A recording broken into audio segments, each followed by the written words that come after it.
ಸ್ಥಾಪನೆಯ ಮುಹೂರ್ತದಲ್ಲಿನೇ ಈ ತರದ ಅಭದ್ರತೆಯ ಅಡಿಪಾಯ ಹಾಕಿದೆ. ಆದ್ರಿಂದ ಅದು ಒಳ ಬೇಗುದಿ ನಿರಂತರವಾಗಿ ನಡೀತಾ ಇದೆ. ಎಲ್ಲ ಬೆಳವಣಿಗೆ ಕಾಲಕ್ಕೆ ಆಗ್ತಿರೋದನ್ನ ನಾವೆಲ್ಲ ನೋಡಿದ್ದೀವಿ. ಇದು ನಿರೀಕ್ಷಿತವಾಗಿರುವಂತ ಬೆಳವಣಿಗೆ. ಇದರಲ್ಲಿ ಬಹಳ ಮುಖ್ಯವಾಗಿರುವಂತ ಅಂಶ ಸನ್ಮಾನ್ಯ ಉಪಮುಖ್ಯಮಂತ್ರಿ ಡಿ.ಕೆ. ಶಿವಕುಮಾರ್ ಅವರ ಸಹನೆ, ಅವರ ವ್ಯಕ್ತಿತ್ವದ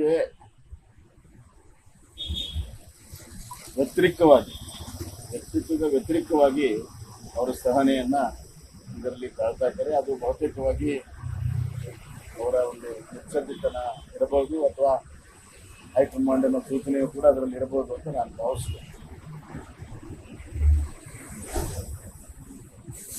ಪ್ರಶ್ನೆ ಇರುವಂಥದ್ದು, ಯಾವಾಗ ಈ ಸಹನೆಯ ಕಟ್ಟೆ ಹೊಡಿತದೆ ಅನ್ನೋ ಪ್ರಕ್ರಿಯೆ ಪ್ರಾರಂಭ ಆಗಿದೆ. ಅದರ ಅಂತಿಮವಾಗಿರುವಂಥ ಒಂದು ಘಟ್ಟ ಯಾವಾಗ ಬರ್ತಿದೆ ಅನ್ನೋದು ಕಾಲಕ್ಕೆ ನಿರ್ಧಾರ ಮಾಡ್ತೀವಿ. ಸಭೆ ಕರೆದಿದೆ ಸರ್. ಅದನ್ನ ನೋಡ್ಕೊಂಡು ಇವತ್ತು ಪರಮೇಶ್ವರ್ ದಿನಾಂಕ ಕರೆದಿದ್ರು. ಹೈಕಮಾಂಡ್ ಅವರು ಮಧ್ಯ ಪ್ರವೇಶ ಮಾಡಿ ಅದನ್ನ ರದ್ದು ಮಾಡಿದ್ರು ಸರ್. ಅದು ಅವರ ಆಂತರಿಕ ವಿಚಾರ. ನಾನು ಭಾಳ ವಿಶ್ಲೇಷಣೆ ಮಾಡಕ್ಕೆ ಹೋಗಲ್ಲ. ನಾನು ಏನು ಹೇಳಿದ್ದೀನಿ ಇದರಲ್ಲಿ ಎಲ್ಲವೂ ಕೂಡ ಅರ್ಥ ಇದೆ ಅಂತ ನಾನು ಭಾವಿಸ್ತೀನಿ. ಈಗ ನಿಮ್ಮ ಮೇಲೆ 40% ಆರೋಪ ಮಾಡಿದ್ರು ಸರ್ ಕಾಂಗ್ರೆಸ್ನವ್ರು. ಈಗ ಅವ್ರ ಮೇಲೆ 60% ಆರೋಪ ಕುಮಾರಸ್ವಾಮಿ ಅವ್ರು ಮಾಡಿದ್ದಾರೆ. ಇಲ್ಲ, ಇದು ಈ ಸರ್ಕಾರದಲ್ಲಿ ಭ್ರಷ್ಟಾಚಾರ ಎಲ್ಲ ಹಂತದಲ್ಲಿಯೂ ವ್ಯವಸ್ಥಿತವಾಗಿ ನಡೀತಾ ಇರುವುದು ಬಹಳ ಸ್ಪಷ್ಟವಾಗಿದೆ. ಎಕ್ಸೈಸ್ ಕಾಂಟ್ರಾಕ್ಟರ್ ಹೇಳಿದ್ದಾರೆ, ಕಾಮಗಾರಿ ಮಾಡುವಂಥ PWD ಮತ್ತು ನೀರಾವರಿ ಇತರ ಎಲ್ಲ ಇಲಾಖೆಯಲ್ಲಿ ಕಾಂಟ್ರಾಕ್ಟರ್ ಅನುಭವಿಸ್ತಾ ಇದ್ದಾರೆ. ಜನಸಾಮಾನ್ಯರು ಸಣ್ಣ ಕೆಲಸಕ್ಕೆ ಅನುಭವಿಸ್ತಾ ಇದ್ದಾರೆ. ಮಧ್ಯಮ ವರ್ಗದವರಂತೂ ತೀವ್ರ ರೀತಿಯಲ್ಲಿ ಭ್ರಷ್ಟಾಚಾರ ಅನುಭವಿಸ್ತಾ ಇದ್ದಾರೆ. ಗ್ರಾಮೀಣ ಪ್ರದೇಶ ಆಗಲಿ ಶಹರ ಪ್ರದೇಶ ಆಗಲಿ ಒಂದು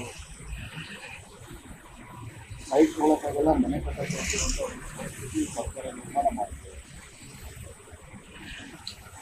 ಎಷ್ಟು ಮಟ್ಟಿಗೆ ಅಂದರೆ SC ST ಬೋರ್ವೆಲ್ಗಳಿಗೆ ಅವರ ಫಲಾನುಭವಿಗಳಿಗೆ ಕೊಡಲು ಕೂಡ ಇವತ್ತು ಎಲ್ಲವೂ ಕೂಡ ಫಿಕ್ಸಾಗಿರುವಂಥದ್ದು ಗೊತ್ತಿರುವಂಥ ವಿಚಾರ. ಇವತ್ತು ಭ್ರಷ್ಟಾಚಾರ ಭಾಳ ಮುನ್ನಾಲಿಗೆಗೆ ಪದೇ ಬರ್ತಾ ಇದೆ. ಮುಖ್ಯಮಂತ್ರಿಗಳು ಅದನ್ನು ಡಿನೈ ಮಾಡ್ತಿರೋದು ನೋಡಿದ್ರೆ ಎಲ್ಲೋ ಒಂದು ಕಡೆ ಅದು ನಿಯಂತ್ರಣ ಮಾಡೋಕ್ಕಾಗ್ತಾ ಇಲ್ಲ, ಅಥವಾ ಅದರ ಭಾಗಿಯಾಗಿದ್ದಾರೆ, ಅಥವಾ ಅದನ್ನೇನಾದರೂ ಗೊತ್ತಿದ್ರೆ ತಮ್ಮ ಸ್ಥಾನಕ್ಕೆ ತೊಂದರೆ ಇದೆ ಅನ್ನುವಂಥ ಒಂದು ಭಾವನೆ ಸಾರ್ವಜನಿಕರನ್ನು ನಮ್ಮ ಪ್ರಕಾರ ಪರ್ಸೆಂಟೇಜ್ ಬಗ್ಗೆ ಮಾತಾಡೋದಿಲ್ಲ. ಯಾಕಂತಂದರೆ ಮುಖ್ಯವಾಗಿ 20% ಒಂದೊಂದು ಇಲಾಖೆಯಲ್ಲಿ ಒಂದೊಂದು ಥರ ಇದೆಯಪ್ಪ. ಯಾಕೆ ಅದೇ ಅವ್ರು ಹೇಳೋ ಅರ್ಥ, ಕುಮಾರಸ್ವಾಮಿ ಹೇಳೋ ಅರ್ಥ ಮಿತಿ ಮೀರಿದೆ, ಅತಿ ಹೆಚ್ಚಾಗಿದೆ. ಕುಮಾರಸ್ವಾಮಿ ಅವ್ರಿಗೂ ಮತ್ತೆ ಬಿಜೆಪಿ ಅವ್ರಿಗೆ ಮಾಡಕ್ ಕೆಲಸ ಇಲ್ಲ. ಅವ್ರ ಮೇಲೆ ಬಂದಿರ್ತಕ್ಕಂಥ ಕೆಲವೊಂದಿಷ್ಟು ಅವ್ರು ಹೇಳಿದಕ್ಕೆಲ್ಲ ಉತ್ತರ ಕೊಡೋಕ್ಕಾಗಲ್ಲ. ನಮ್ಮ ಕೆಲಸ ನಮ್ಗೆ ಗೊತ್ತಿಲ್ಲ, ಅವ್ರ ಕೆಲಸ ಅವ್ರು ಮಾಡ್ತಾರೆ.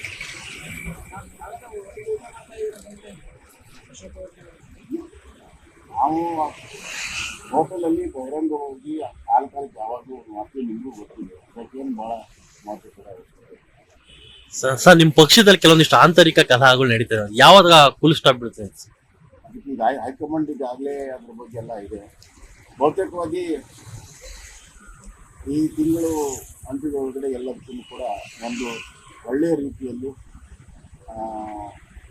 ಒಕ್ಕಟ್ಟಾಗಿ ಮುನ್ನಡೆಸುವ ಪಕ್ಷವನ್ನು ಮುನ್ನಡೆಸುವಂಥ ವಾತಾವರಣ ಹೈಕಮಾಂಡ್ ಕ್ರಿಯೇಟ್ ಮಾಡಬೇಕು. ಯತ್ನಾಳ್ ಅವರು ಬೊಮ್ಮಾಯಿ ಅವ್ರು ಕರೆದ್ರು ಹೋಗ್ತಾರೆ, ಅಶೋಕ್ ಅವ್ರು ಕರೆದ್ರು ಹೋಗ್ತಾರೆ. ರಾಜ್ಯಾಧ್ಯಕ್ಷರು ಕರೆದ್ರೆ ಅದಕ್ಕೂ ನಮ್ಗೆ ಸಂಬಂಧ ಇಲ್ಲ ಅಂತ ಕೇಳಪ್ಪ. ಬೇರೆ ಬೇರೆ ಪ್ರಶ್ನೆ ನನಗೆ ಕೇಳಿದ್ರೆ ನಾನೇನು